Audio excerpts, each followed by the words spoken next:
Alright, welcome in. I wanted to today talk a little bit about what's changed in Planetside over the last few years, because there have been a lot of changes. So there have been a lot of content patches with additional things adding to the game, but on top of that we have also had a bunch of bug fixes.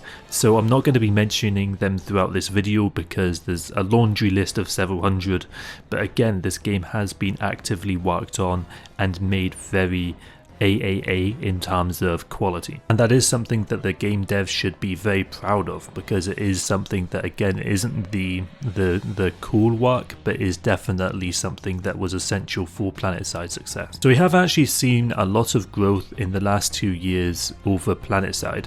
At the same time, we have seen some people leave, but I would say overall in the last 3 years there are more people playing now than before.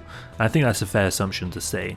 Some of the big changes have been that bastions have been added, which are these big massive ships in the middle of the sky. There's also now even more of an emphasis on community building within Planetside via Discord or via TeamSpeak. So they've put in war assets which try to again promote people actively engaging with their outfit in order to get a higher rank so they can use more assets, which makes sense to be fair. They've also buffed spawn beacons, which definitely maybe shouldn't have been buffed as much as they have been. You know, 15 seconds down to 10 seconds is a very sharp change. Maybe a 1 or 2 second cooldown would have been better, but regardless, they are trying to incentivize people into joining squads. They've also implemented and further refined through the last year a faction called NSO, which can be played on any of the 3 NCTR or Vanu factions as a kind of like stand-in for whichever faction needs the help the most, which helps with balance to a degree. This used to be a feature that you had to pay for in order to use, but now it's free, so anyone can pop on and be an NSO or play the normal game as a normal faction, whatever you want to do. There's also been a big tournament that's taken place in the form of outfit wars. There's also some even more competitive ones called Lane Smash, which have happened throughout the years in Planetside.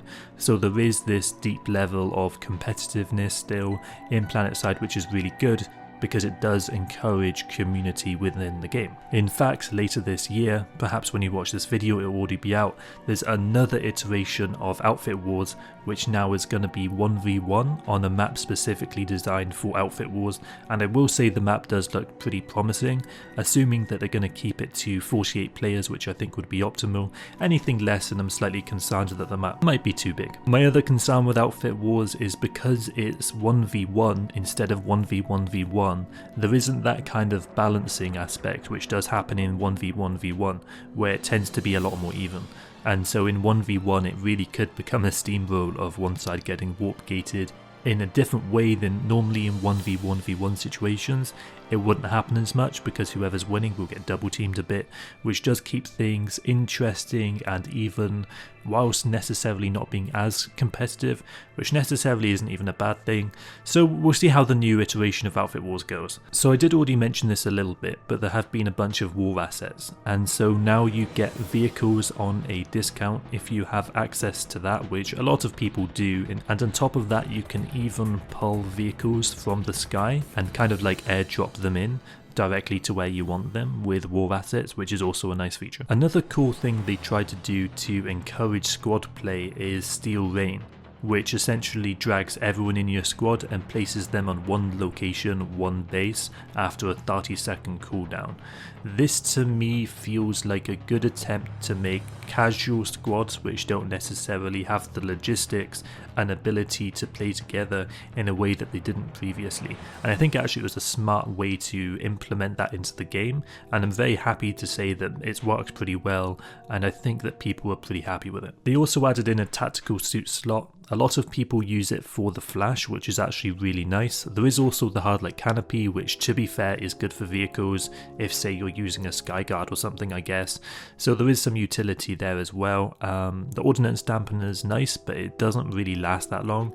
So I would like to see that have a bit more use. But yeah, the tactical slot in general has been a nice addition. The devs do also seem to be open to some weapon balance, because the weapon balance across the factions is generally pretty good. but in a way where there's only like 1 or 2 good weapons on each class, like, and by good I mean like 10% better, 5% better. So while it's not a massive difference between these guns, I'm happy to see that the devs are now starting to balance them slowly, and I'm happy to see where that leads us in a few years, where hopefully most of the weapons are considered somewhat meta. I think a lot of people have always thought of Planetside as pay to win, but the only pay to win mechanic in this game is that if you had to have membership, you can pull vehicles slightly more often because you have a slight nanite boost, which is somewhat kind of, I would say, pay to convenience, although to be honest you're not really going to notice it. I don't think anyone would really notice it, especially once you get to a high rank in Planetside, which will take say a few hundred hours. You can then get discounts for vehicles which essentially work the same way as a nanite boost would in terms of cost efficiency, and that's all free and you can't even buy it. I think a lot of people also say that Planetside is pay to win because they look at people being able to buy guns, and to be honest it kind of looks pay to win, but actually all the guns are just cosmetic differences in terms of the ones that you can pay for with sats. Fast daybreak cash, there's no like physical numbers difference in it. Although to be fair, Planetside is pay to win in one aspect, and that's because in order to play the game optimally, I would say you really do need 60 FPS, or you maybe even need like 150 FPS to be super competitive in infantry. The devs did also make some changes to Esamir, which I would say in general have been pretty mixed in terms of reception. There were some good things about it and some bad things.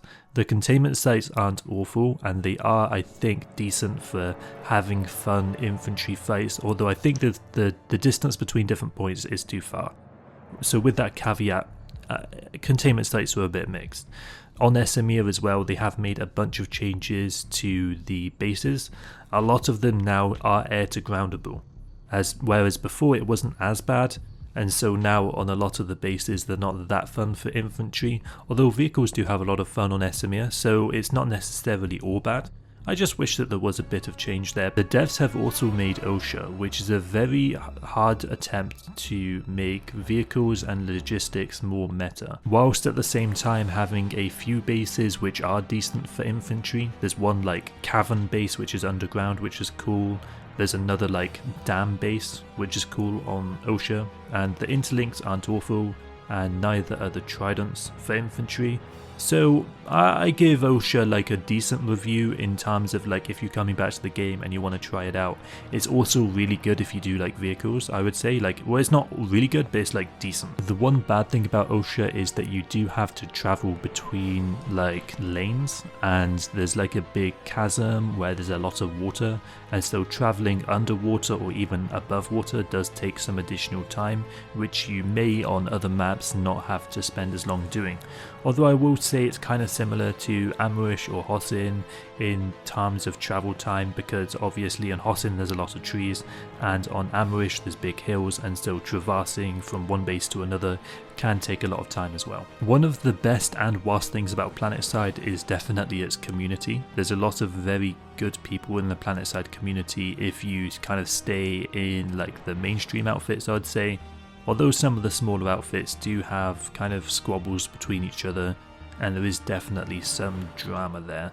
But I guess if you like that, that's also a good thing, so it depends. They also did like add in a mission system, which I think is nice for people that are returning or new to the game, because it gives them some sats and things they can work towards, kind of like dailies in other MMOs. We also saw the devs kind of go away from the, I would say, more mil-sim aspect of Planetside historically, which was more about, you know, if you run someone over or if you shoot someone, they should take as much damage as an enemy if they're an ally. So they've changed that to if you're shot by an ally, you now take 50% less damage than normal, relative to if you were shot by the opposition.